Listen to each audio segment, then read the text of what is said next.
After we got Paper Mario: The Thousand Year Door a few months ago, I've been waiting for our first Mario and Luigi soundtrack to drop on Nintendo Music, and here it is! Even though Mario and Luigi Brothership has been divisive, its mere existence is a miracle since the series' previous developer, Alpha Dream, shut down in 2019. Instead, Brothership was developed by Acquire, the Octopath Traveler devs, and while they didn't get everything right, I'm happy to call this a Mario and Luigi game. More to the point, the musical style also got an overhaul, as this is the first Mario and Luigi soundtrack not to be composed by Yoko Shimomura. Instead, we have Hideki Sakamoto, the composer of the Pokemon Mystery Dungeon games, taking the reins. And people seem to be split on the results. But what do I think about his work? Let's set sail and find out. Our first stop is Connie and Shipshape Island, the hub theme. And it's a pleasant, cheery tune fitting for a tropical island. It really reminds me of a Pokemon town theme.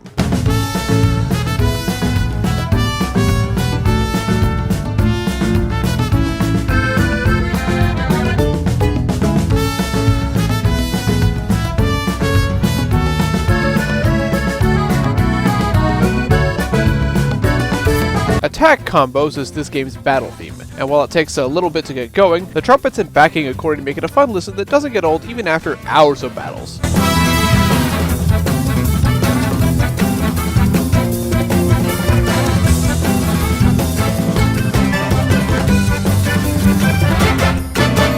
Soggy Rescue on Rainforest Island is probably the most tropical sounding theme in the game, which is really saying something, but I'm a sucker for rainforest instruments.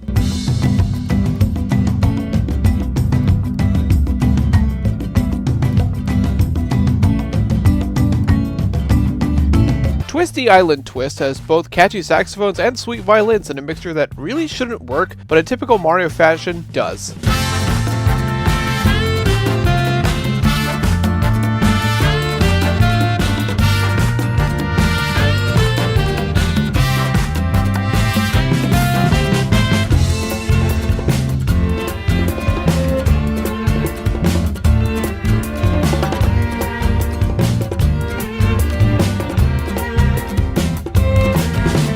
Cooperation or Competition is this game's minigame theme, and it might be the bounciest in the series. It's a really fun listen.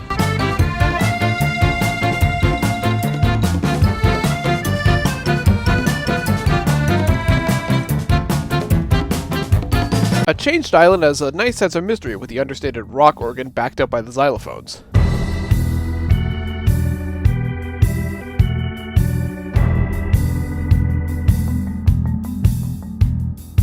The mini-boss theme, A Battle of Logic, is suitably more intense than attack combos, and is also a heck of a lot catchier. This is one of the tracks I return to the most often.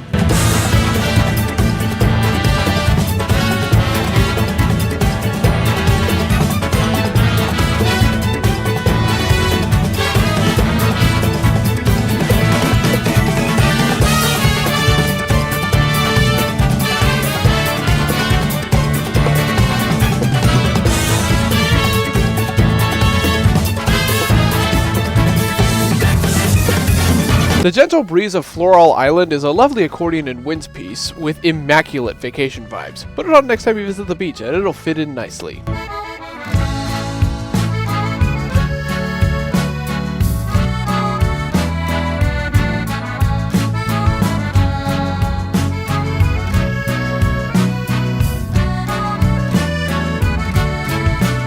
Full Power Battle Groove doesn't get as intense as other Mario and Luigi boss themes, but it's still a toe-tapping track that manages to fit the island theme very well.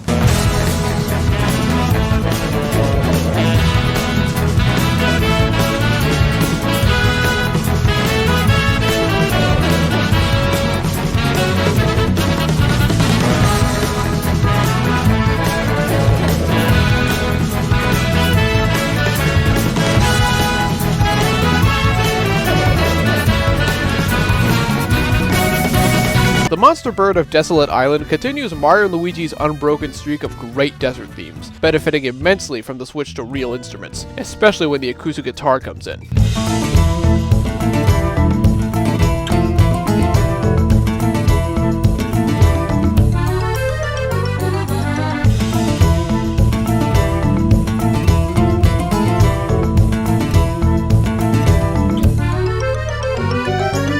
business boogie of Latacoins Island is exactly as jazzy as you'd want for the game's urban area, proving once again that jazz is a really good fit for Mario.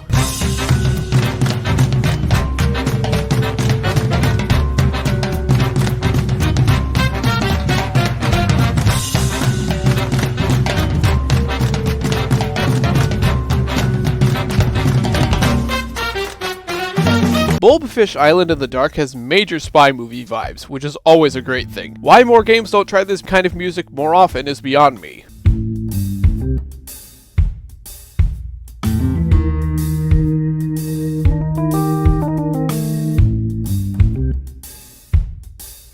Heat Freeze Island's Fire and Ice combines acoustic guitar and xylophones, two instruments I normally wouldn't associate with the Freeze Flame style level, but they work beautifully.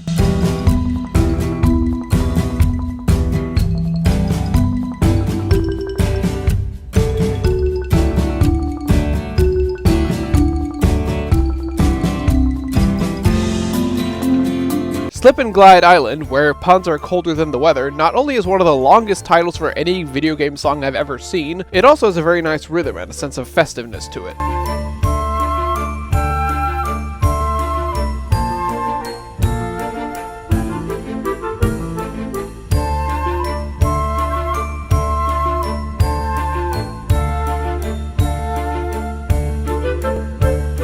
Lord Bowser's awesome off-and-on island has a fun villain vibe to it. It's not trying to be threatening, but there's a delicious sliminess to it that reminds you this place is run by bad guys.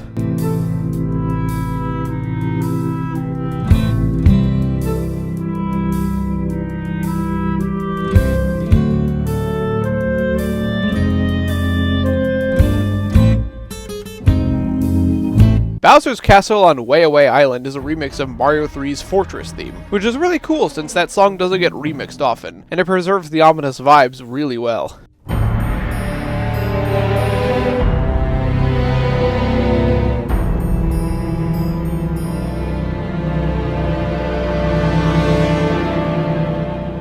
Fierce Battles in Fortress Zaket has a powerful beat, and the intense orchestra does a great job selling the menacing aura of the fortress.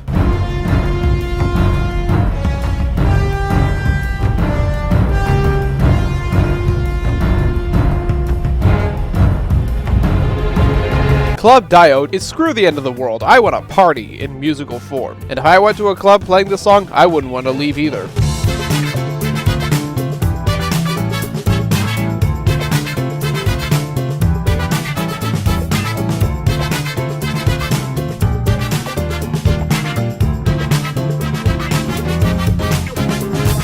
Reclusa World isn't super freaky or ominous, but the song reeks of dread, like you know something's wrong and you don't know what.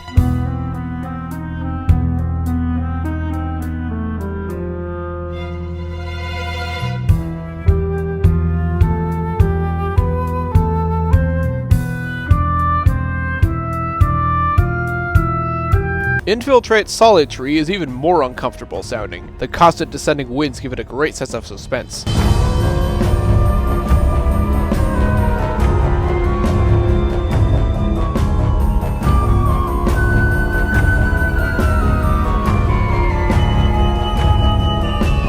The way the Mushroom Kingdom theme evolves is pretty neat. It's a remix of Mario 3's Grassland theme that slowly loses instruments and gets more distorted as this utopia starts to show its cracks.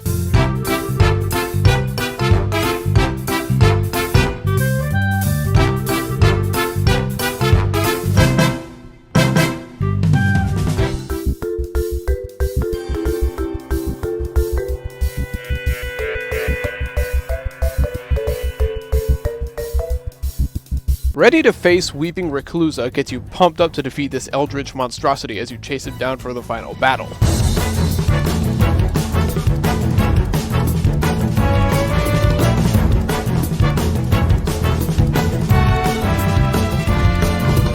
Unfortunately, Reclusa's White Shadow is kind of a letdown in comparison to previous games' final boss themes. Granted, the bar set by those games was absurdly high, but I don't think this one comes anywhere near them in terms of memorability, intensity, or grandiosity. It's still good. I like the violins and backing drum beat.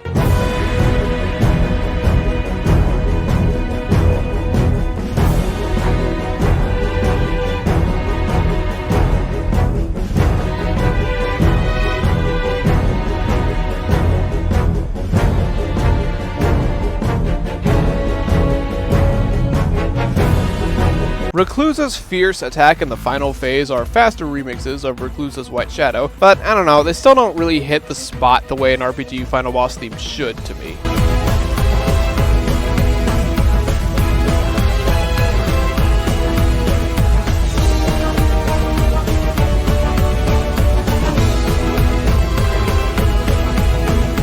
That's Mario Luigi Brothership, and I know I got a little negative toward the end, but I should stress that I do like this game's soundtrack. I don't know why Yoko Shimomura couldn't compose the music, maybe she was busy working on the Super Mario RPG remake, but I think Hideki Sakamoto did a good job for his first outing in the series. There's definitely way too much accordion in this soundtrack. I think over half the songs in this game use the accordion as a major instrument, but I think the music fits the archipelago setting very well. We'll talk about the other Mario and Luigi games when they show up on the app, so for now all I'll say is Brothership's music is very good, but certainly not as memorable as any of its predecessors. I'm ranking Mario & Luigi Brothership at 30th place overall, behind The Legend of Zelda Ocarina of Time, but ahead of Kirby's Dream Buffet. Really, this whole row is full of soundtracks that are really good, but have a few things holding them back from being great in my opinion. And if Brothership had a few excellent tracks like Bowser's Inside Story or Dream Team, I do think it could have been great. I'll see you next time for the next episode of Nintendo Music Weekly. We've been filling up this third row a lot these past few months, and while I'll never turn down a good soundtrack, I would like to see more games that fit in the top two rows, because I can think of several off the top of my head, but we'll have to wait and see.